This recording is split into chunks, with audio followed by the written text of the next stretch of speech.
Kalayim la Yahweh, Ba'Shem, Yahushai, Waha Racha, Kodash, Shalom à toute la maison d'Israël. Je suis votre frère Yarazakal dans le cadre de l'école biblique, de l'église de Yahushai. Ce matin, on parlera de Marie et de Yahushai et de Joseph. Et je tiens aussi à rappeler toujours que cet enseignement-là, c'est pour les débutants. Et ceux qui sont sérieux, ceux qui voudraient un jour, ou bientôt, parce qu'on n'a plus le temps, être enseignants de cette parole. Pour ceux qui sont appelés à être prophètes. Voilà, alors on va aller dans Psaume 132 et on va commencer au verset 10. À cause de David, ton serviteur, ne détourne pas la face de ton oint.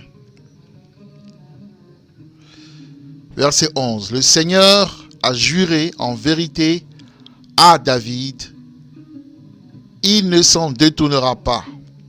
Du fruit de ton corps mettrai-je sur ton trône. Si tes enfants gardent mon alliance et mon témoignage que je leur enseignerai, leurs enfants aussi s'assiéront sur ton trône pour toujours. Et on va aller maintenant dans Matthieu 1 pour déterminer cela. Mais vous pouvez aussi lire pour vos notes, Deutéronome 18 et 18, où l'esprit de Yahweh promet à Moïse que parmi ses frères, parmi les Israélites, un prophète viendra.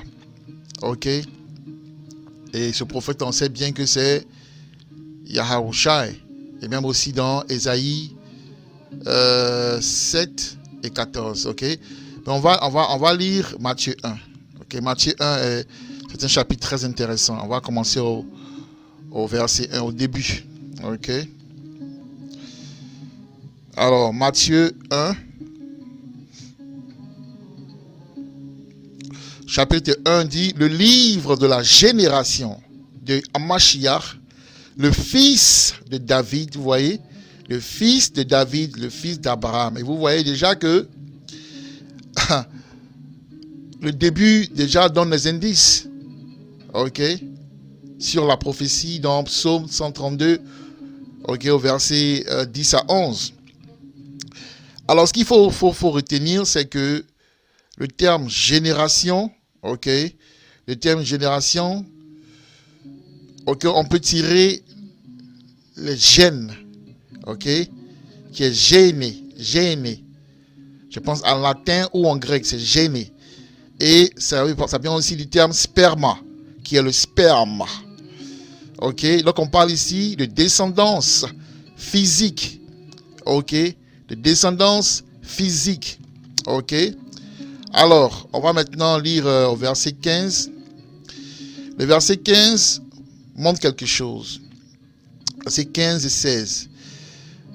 Et Eliud engendra Éléazar, et Éléazar engendra Mathan, et Mathan engendra Jacob. Et Jacob engendra Joseph, le mari de Marie, de laquelle est né Yahushai, qui est appelé Amashiach. Parce que Christ, c'est Mashiach. Le Christ, c'est Ha-Mashiach. Ha, c'est le. En paléo-hébreu, Donc ici, il y a déjà un indice. Il dit, et Jacob engendra Joseph, l'époux, le mari de Marie.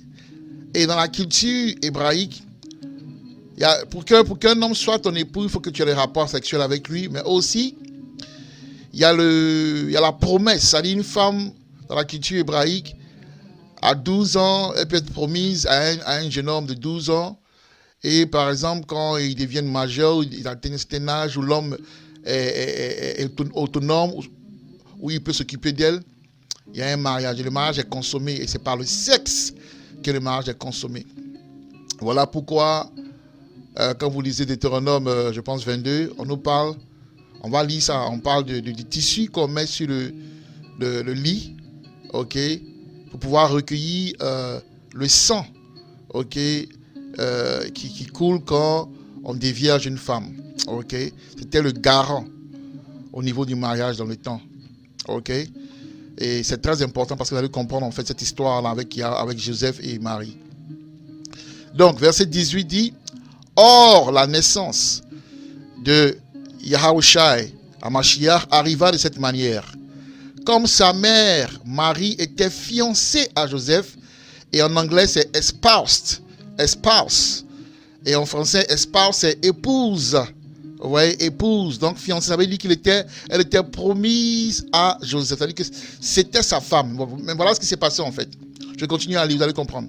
Avant qu'ils aient été ensemble, elle se trouva enceinte de l'Esprit Saint.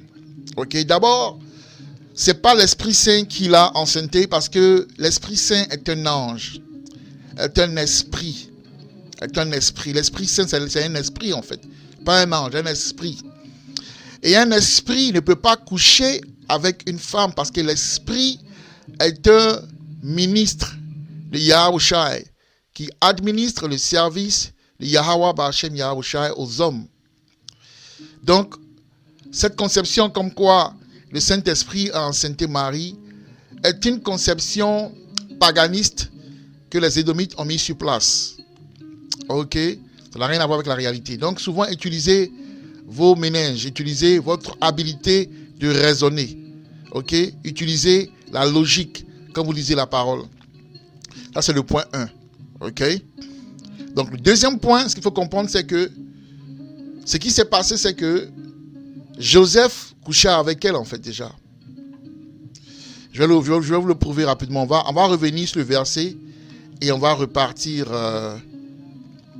On va revenir sur le verset, mais on va partir dans Deutéronome 22 au verset 28. Deutéronome 22 au verset 28. La culture hébraïque. Alors, Deutéronome 28 au verset 28, Deutéronome 22 au verset 28, pardon, dit, si un homme trouve une jeune femme qui est vierge, qui n'est pas fiancée, et qu'il la saisisse et couche avec elle, et qu'il soit trouvé. Ok? Si un homme trouve une jeune fille qui est vierge, qui n'est pas fiancée, et qu'il la saisisse et couche avec elle, et qu'il soit trouvé, alors l'homme qui aura couché avec elle, elle donnera au père de la jeune fille 50 shekels d'argent. Et elle sera sa femme, parce qu'il l'a humiliée, il ne pourra pas la répudier durant tous ces jours. Donc vous voyez ici que quand un homme prend une femme, comme ça, tu la prends dans la rue, ou bien, je ne sais pas, ça dépend, dans la rue où vous êtes connu au travers des parents et tout ça, et tu couches avec elle, il y a la période maintenant de la dot qui doit être faite. Et c'est de cela qu'il s'agit en fait. On va maintenant repartir dans Matthieu 1. Matthieu 1. Voilà, Matthieu 1.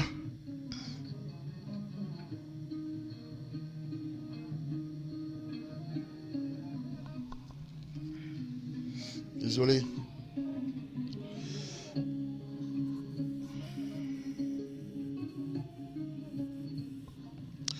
Voilà, Matthieu 1.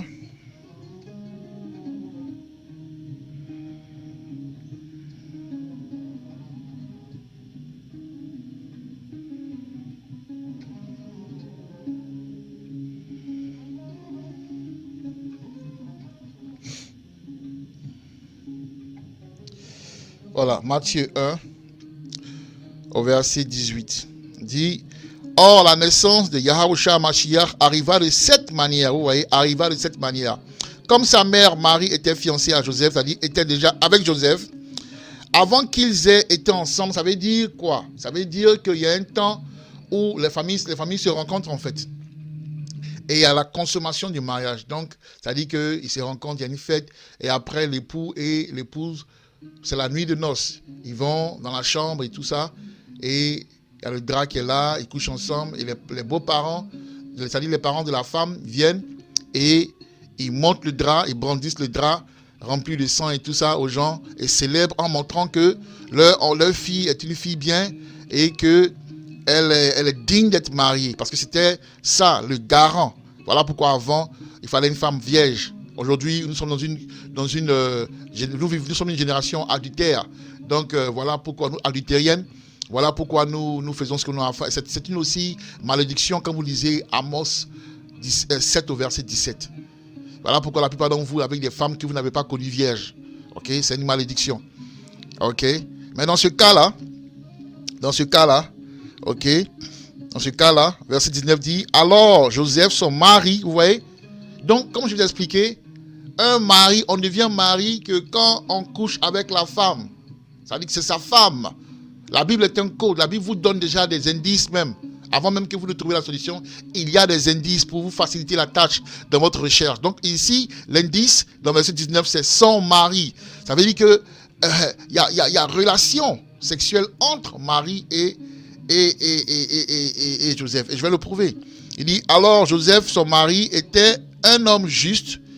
Ça veut dire qu'un homme de la loi, et ne voulant pas faire d'elle un exemple public. Et ça, vous le lisez par exemple dans... On va le lire par exemple. Ça n'a rien à voir avec la situation, mais voilà ce que ça explique. L'inspiration explique une situation au niveau d'Israël qui s'est passé dans le temps en fait. Donc on va repartir dans Deutéronome, désolé hein. On va repartir dans Deutéronome 22. Ok. Deutéronome 22.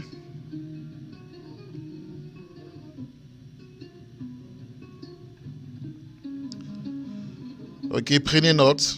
22, verset 13, qui dit, si un homme a pris une femme et est allé vers elle et qu'il la haïsse et donne l'occasion de parler contre elle et fait venir une mauvaise réputation sur elle et dit, j'ai pris cette femme et quand je suis allé vers elle, je ne l'ai pas trouvée vierge. Alors le père de la jeune fille et sa mère prendront et produiront les indices de la virginité, le drap blanc avec le sang, de la virginité de la jeune fille aux anciens de la ville et à la porte. Vous comprenez, c'est-à-dire qu'au juge. Vous voyez? Et c'est un peu cela en fait quand vous lisez Matthieu, parce qu'il a couché avec la femme, mais ils couchaient ensemble, c'est-à-dire ils ont couché ensemble. Mais le problème c'est que s'ils allaient maintenant faire les démarches comme il se doit et tout ça, les parents allaient se rendre compte que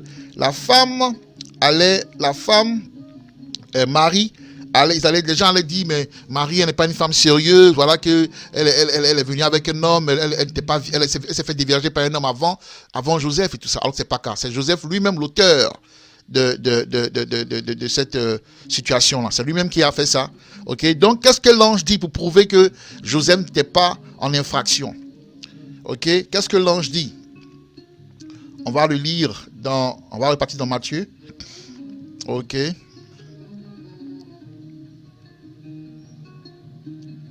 En Matthieu.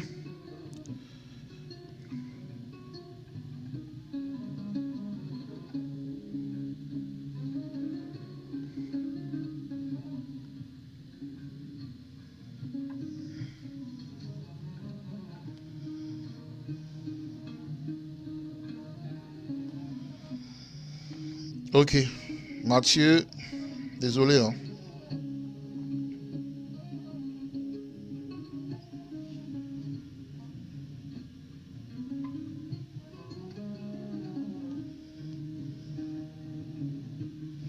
Voilà, Matthieu 19 dit, alors Joseph, son mari, étant un homme juste, ne voulant pas faire d'elle un exemple public, étant enclin à la renvoyer discrètement.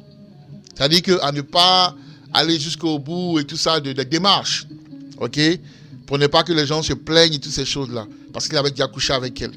Ok? Et les parents, forcément, ils m'ont dit, mais il fallait attendre jusqu'au temps de... Parce que dans le temps, on était souverain quand même. Donc, on avait toutes ces choses en place. Mais aujourd'hui, hey, tu rencontres une femme, tu couches avec elle et c'est ta femme, en fait. Après, c'est à toi maintenant d'aller voir ses parents, par exemple. Ok? Après. Mais les rapports sexuels sont déjà cette alliance. Et la preuve est que quand vous couchez avec une femme vierge, ok, que vous la dépucelez, il y a le sang qui verse. Le sang est la signature de l'alliance. Un peu comme le sang de Yahushua a été la signature de l'alliance, de la nouvelle alliance. Ok? Donc, le verset 20 dit ici, mais tandis qu'il pensait à ces choses, voici l'ange du Seigneur lui apparut dans un rêve disant, Joseph, toi, fils de David, ok, ne crains pas de prendre auprès de toi Marie ta femme, car ce qui est conçu en elle est de l'Esprit Saint. Et elle enfantera un fils et appellera son nom Yahushua, car elle sauvera son peuple de leurs péchés. Maintenant, les gens diront, ok, ben voilà la preuve, Marie a conçu un enfant du Saint-Esprit. On va vous prouver que ça n'a rien à voir avec ce que vous pensez. On va aller dans Luc 1. Ok. Luc 1, verset 15 dit ceci. Verset 14 dit ceci. Verset 13 même dit, mais l'ange lui dit, n'aie pas peur, Zacharie, car ta prière a été entendue. Et ta femme, Élisabeth, t'enfantera un fils. Ok. Et tu appelleras son fils Jean. Pardon. Et tu appelleras son nom Jean. Et tu en auras joie et exultation, et beaucoup se réjouiront à sa naissance. Verset 15. Ok. Car il sera grand à la vue du Seigneur, et ne boira ni vin ni boisson forte, et il sera rempli de l'Esprit Saint dès même l'utérus de sa mère. Vous voyez? Différentes formes d'expression, mais même signification. Ici, on dit, il sera rempli de l'Esprit Saint dès même l'utérus de sa mère. Et c'est ce qui est dit aussi dans Matthieu 1 au verset 20 qui dit, mais tandis qu'il pensait à ces choses, voici l'ange du Seigneur lui apparut dans un rêve, disant, Joseph, toi, fils de David, ne crains pas de prendre auprès de toi Marie ta femme, car ce qui est conçu en elle est de l'Esprit Saint. Donc vous voyez ici que on veut dire que l'enfant est rempli, Yahushua était rempli de l'Esprit Saint depuis l'utérus de Marie, depuis la conception, pendant la grossesse, depuis. C'est ce que ça veut dire en fait. Je vais lire un verset dans Sagesse de Salomon, chapitre 7 au verset 1. Je suis aussi mortel comme tous les hommes, un descendant du premier enfant formé de la terre, et dans l'utérus d'une mère, j'ai été moulé en chair dans la période de 10 mois, compacté avec du sang, de la semence d'un homme et le plaisir qui vient en dormant. Et quand je suis né, j'ai commencé à respirer l'air commun et je suis tombé sur la terre des parents. Et mon premier cri était un cri comme celui de tous. J'ai été soigné avec soin dans les langes, car aucun roi n'a eu un commencement d'existence différent. Car aucun roi, ça c'est le verset 5, car aucun roi n'a eu un commencement d'existence différent. Yahushua est le roi des rois, donc il n'a pas eu de naissance différente. Il est né d'un père et d'une mère, et ses parents ont eu des rapports sexuels, comme vous et moi, ok, pour qu'il soit sur terre, pour accomplir sa mission. Si ce, je vous dis shalom, car Allah yamla Yahweh, Ba'Shem, Yahushai, Wahar, Rakha, Kwadash, Krom Yashirala. Shalom Israël.